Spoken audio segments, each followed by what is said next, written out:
Hello, I'm Gina Schlicksup, founder of Parent Empowerment Groups, and today I would like to share with you about dysgraphia, a specific learning disability in written expression. Dysgraphia is a neurological disorder in written expression that impairs writing and fine motor skills. It can be found under the specific learning disability category in IDEA. What are some symptoms of dysgraphia? A child may have a mixture of uppercase and lowercase letters. They may have an odd writing grip. They may also experience physical pain while writing. Often children have irregular sizes and shapes to their letters. They may be reluctant or refuse to complete writing tasks and have poor use of lines and spaces.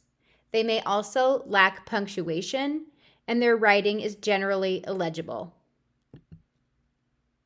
Today we're going to talk about 3 types of dysgraphia: dyslexia-dysgraphia, motor dysgraphia, and spatial dysgraphia. A child with dyslexia-dysgraphia struggles with spontaneous written work. It is often illegible. It may become worse as the writing goes on. Copied writing or drawings may be clear. Spelling is poor, though fine motor skills are normal. A child does not necessarily have dyslexia if they have dyslexia-dysgraphia. A child with motor dysgraphia has poor fine motor skills. They also may have poor dexterity or skill and ease using their hands. A child, when completing written work, including writing and drawing, their writing may be poor or illegible, including copied work. With extreme effort, short writing tasks may be legible. A child may have slow, labored writing, and their spelling orally is typically within normal range. A child with spatial dysgraphia has issues with spatial awareness.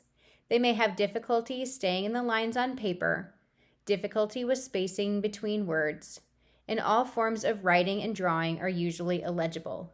Spelling is typically not impaired. Dysgraphia often accompanies other conditions such as ADHD or ADD, OCD, Tourette syndrome, autism, anxiety, depression, or other specific learning disabilities such as dyslexia, dyscalculia, or dyspraxia. It is estimated that students with dysgraphia make up 7 to 15% of students in a general education classroom.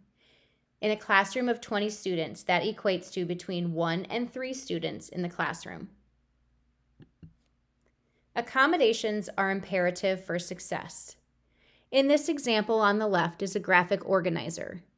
It includes a topic sentence, 3 points, and a concluding sentence.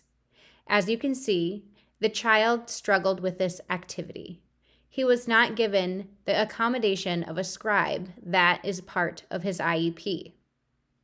On the right, when using the scribe, you can see how he was able to complete the task in the graphic organizer and organize his thoughts for a nice paragraph, including the topic sentence and a concluding sentence. It is dangerous to deny a child accommodations if they have dysgraphia. Dangerous, you might think? A child who is denied accommodations may become frustrated. They may become angry, and often they will become challenging in their behavior. A child who cannot get their ideas from brain to paper, though they have many sitting in their brain, becomes very discouraged and may act out. In this example, the graphic organizer on the left was very difficult for this child to fill out. On top of it, when the teacher corrects the child after they have labored intensively to complete it, it is also damaging to their self-esteem. On the right, the child was not given the use of their accommodation of a scribe. As you can see, there are lots of squiggles and not a lot of organized thoughts on this particular assignment. Please also note the drawing in the right corner. This is first grade work. Later that day, the child was once again forced to complete this assignment. It was perceived that he was refusing to do so in the morning, so they had him repeat it. What you cannot see on this paper is the time that was written in the top corner of when he started and when he completed the assignment. It took him 1 hour and 25 minutes to complete this assignment. He was not given the use of his accommodation, a scribe, or the ability to utilize a talk-to-text app to complete this assignment. Here is another example without accommodations. We have a couple of sentences. The first is okay. As you can see, there is a mix of uppercase and lowercase letters, and the spacing is hard to see. The second sentence, his writing starts to become lighter, and it is definitely more of a struggle to complete. Here is the same assignment with accommodations. We have the concluding sentence, we have the opening sentence, and we have 3 points. All of this was achieved by utilizing the accommodations. What are appropriate accommodations for a child with dysgraphia? For a younger student, providing a scribe to write what the child dictates can allow them to get their ideas out onto the paper and fully participate in activities requiring writing.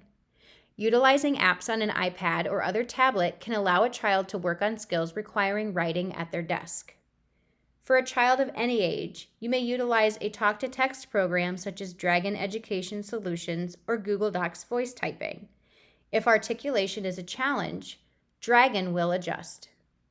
Alternative writing utensils such as erasable gel pens, pencil grips, and large pencils are often encouraged. For a child who can type 20 or more words per minute, keyboarding is an option. A Chromebook or similar device is a wonderful accommodation to ensure a child's education is not being impeded by their disability. For a long writing assignment, you may allow the child to record a video presentation. You should consider the purpose and accommodate accordingly. Is there a spelling test today? Have the child speak the letters aloud to spell the words or provide letter tiles. Think the Scrabble tiles. Parts of a story, you can utilize a scribe voice-to-text program or type. Giving a report on a president, allow the child to record a video. If you're looking for comprehension of a story, have the child utilize a scribe voice-to-text program or type. Solving math problems, utilize an app on an iPad or computer. Notes for a lecture, provide the child with a typed copy or allow the child to type. IDEA has a definition of specific learning disability. I am not going to go through this with you. It is here for your reference. To identify, locate, and evaluate children who are suspected of having or have a diagnosed disability or developmental delay in order to provide appropriate special education services under the law. That is the purpose of Child Find. Here is an example from the law that you may want to refer to when thinking about the children in your classroom.